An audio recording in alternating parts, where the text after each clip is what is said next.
Christine, how much does it hurt the WNBA when Caitlin Clark is out?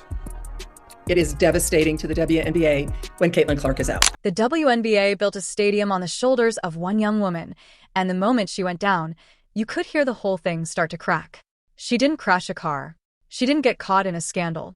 She just felt a tightness in her leg with 30 seconds left in a game that her team was already winning. A bounce pass, a wince, a walk to the bench. That's all it took. And from that single moment, a chain reaction tore through an entire professional sports league, sent television ratings into a free fall, and lit a fuse under thousands of furious fans who decided they were done. Empty seats, dark screens, canceled tickets, a boycott that nobody in charge wanted to admit was happening. This is the story of how one player became so important that her body, her hamstring, her groin, her quad, her ankle, could shake the financial foundation of an entire sport.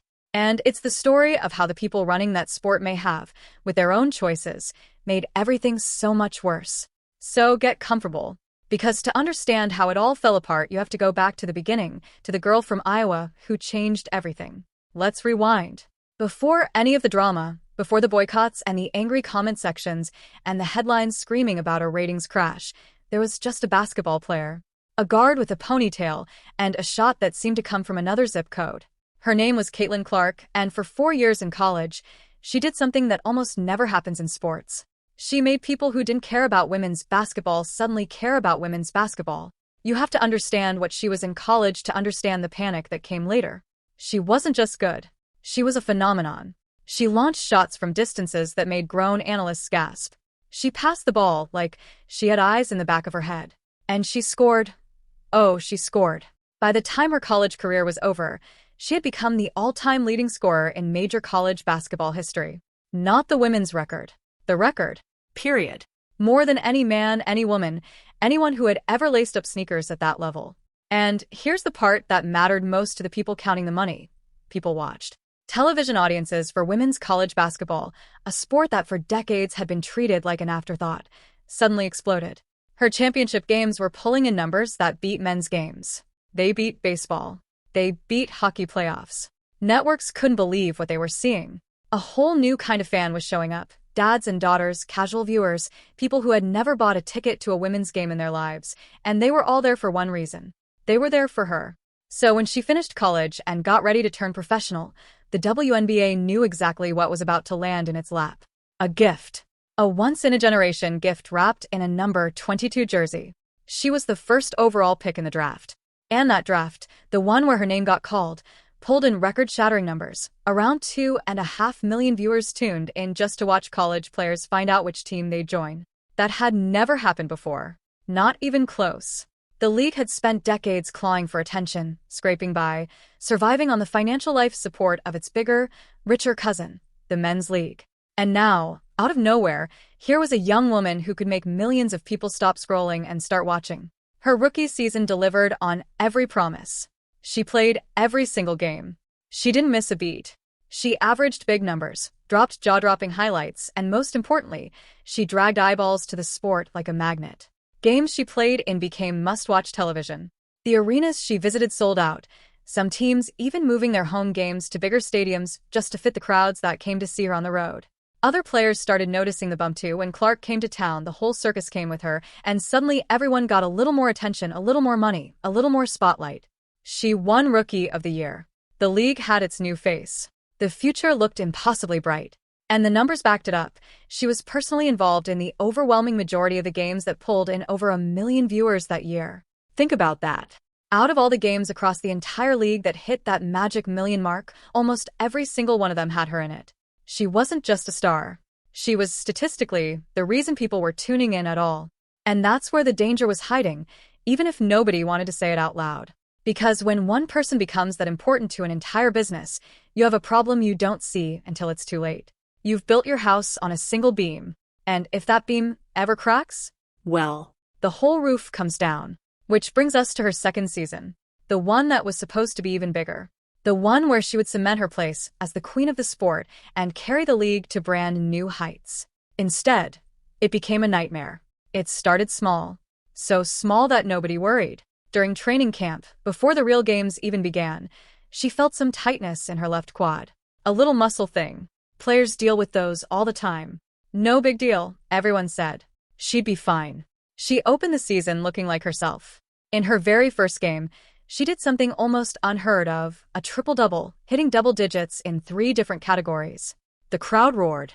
The cameras loved it. The story was right back on track. The Iowa girl was back, and the league exhaled. But then came the games where something looked just slightly off. Her shot, the thing that made her famous, started betraying her. The 3-pointers that used to rain down were clanking off the rim. There was a moment, a small one, but a stunning one for anyone who knew her game, when she went an entire game without making a single 3. That snapped a streak that stretched back over 140 games, all the way to her college days. A streak that long doesn't just end. Something has to break it. And looking back, you have to wonder if her body was already whispering warnings that nobody could quite hear yet.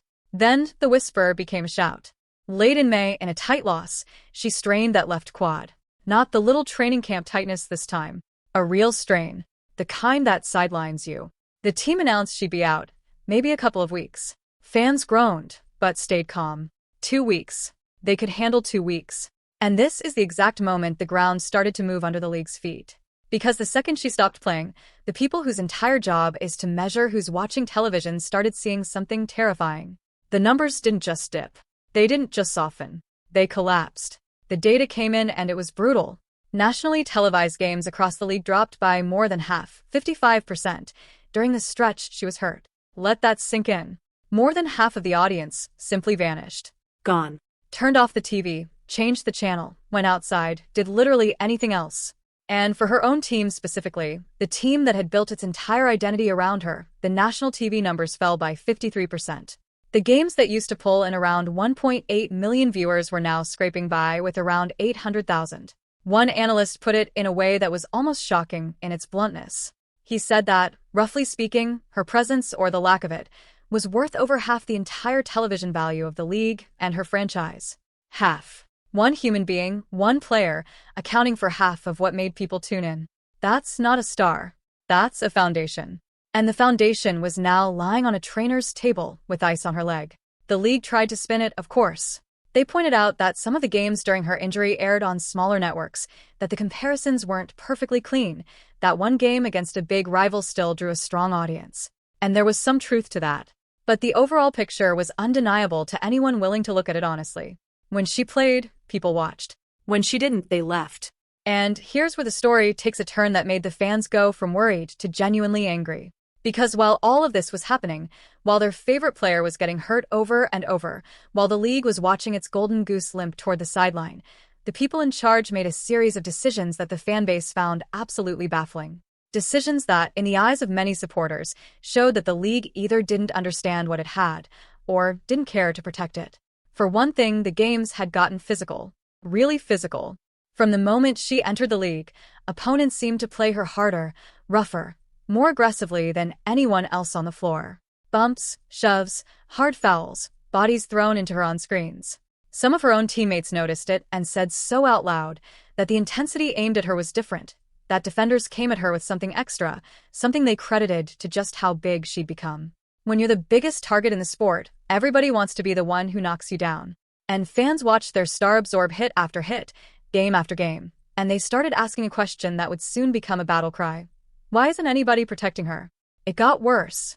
Earlier in the season, in a move that stunned a huge chunk of the audience, the league had launched an investigation into her fans, looking into allegations of bad behavior in the stands. That investigation, by most accounts, turned up no real evidence of the worst accusations. But the damage was done. For a couple of weeks, the very people who were buying the tickets, wearing the jerseys, and driving those record ratings felt like they were being treated as the villains. They felt insulted. Smeared. Painted with a broad brush as troublemakers when all they'd done was show up and cheer for the player they loved. Think about the business logic of that for a second. You have a brand new audience, millions of people who never cared about your sport before, finally showing up and spending money. And instead of rolling out the red carpet, you make them feel unwelcome. You scare them off. It was, as more than one observer pointed out, just bad business. And these fans? They have long memories. They were filing this away, storing up the resentment, waiting. Meanwhile, the injuries kept coming, and each one landed like another blow to the league's chances. She fought her way back from the quad strain. She returned, And for one shining night against the reigning champions, she looked like the old Caitlin Clark, pouring in over 30 points, grabbing rebounds, dishing out assists, reminding everyone exactly what they'd been missing. The fans roared back to life. The ratings spiked. See, they said, this is what she does. This is why we watch. But the joy didn't last. In late June, after a win, she reported feeling pain again. This time the tests revealed a groin injury. The left side. Out again. She missed more games, including one where her team won a tournament championship, a trophy moment she had to watch from the sideline instead of celebrating on the court.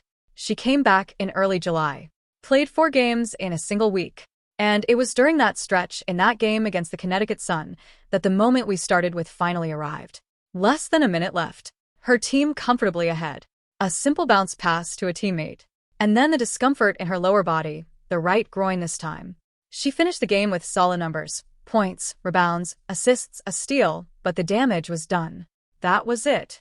That was the last time anyone would see her play that season. Though nobody knew it yet.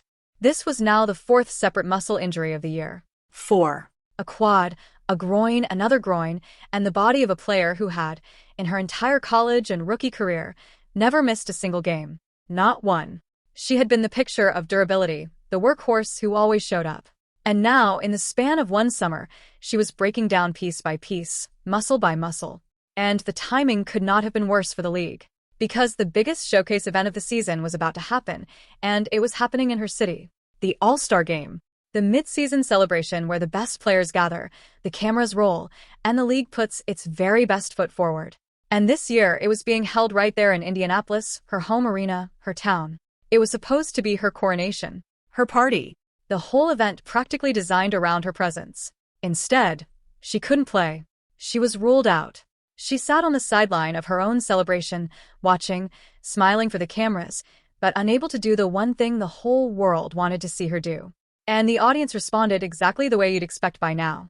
The All-Star Game ratings came in, and they had fallen off a cliff. The year before, with her on the floor in a special matchup, the game had pulled in a record-shattering number, around 3.4 million viewers. This year, with her stuck on the bench, Around 2.2 million. a drop of 36%. More than a third of the audience gone.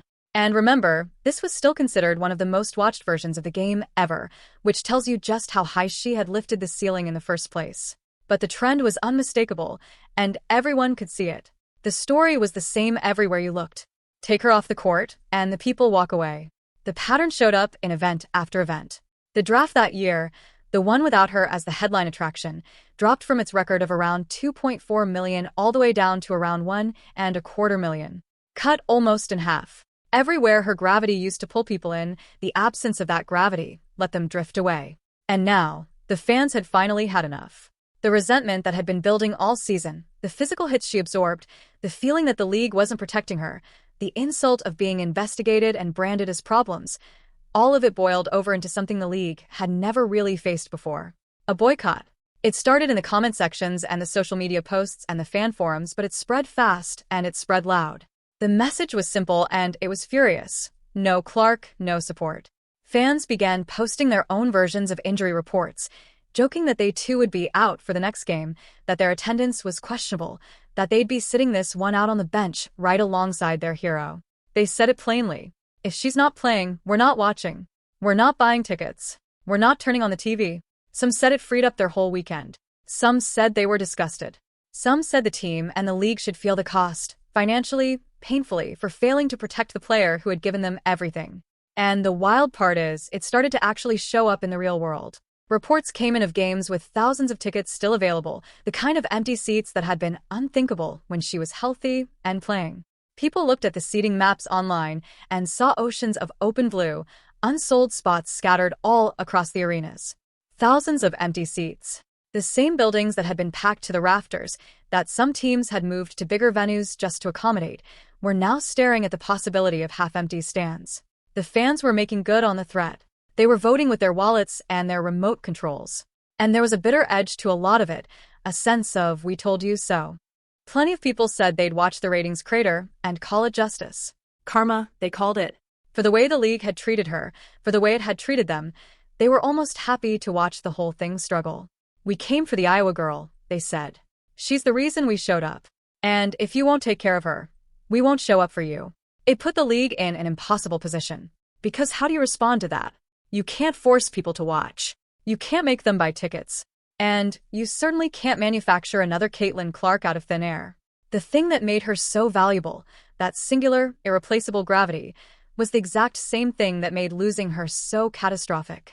And then came the part of the story that made fans even more uneasy. The injury updates themselves started to feel strange, vague. Every status report seemed to dance around the real answer. Was she coming back this week? Maybe. Next week? Possibly. By the end of the season? They hope so. The hope, the coach said. The hope is that she's back. She did everything she could. She progressed through her recovery, moving from rest to light work, then to non-contact practice, running through plays alone on the court, working her way back step by careful step. The team said they were being cautious, and with good reason, given how many times she'd already broken down. Nobody wanted to rush her back and watch her get hurt a fifth time. But then, during that very recovery process during a workout, she suffered yet another setback. A bone bruise in her left ankle. Another injury. Another delay. Another blow. Even her road back to health couldn't stay healthy.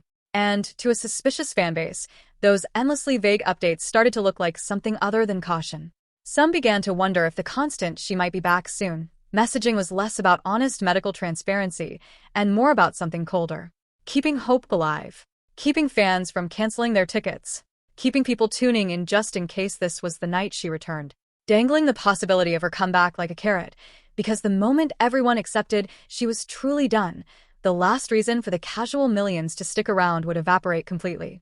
Whether that suspicion was fair or not, you can understand why people felt it. When one player is worth that much to your bottom line, every word you say about her health stops being just a medical update and starts being a business decision. And fans, especially burned and angry fans, can smell that kind of thing from a mile away.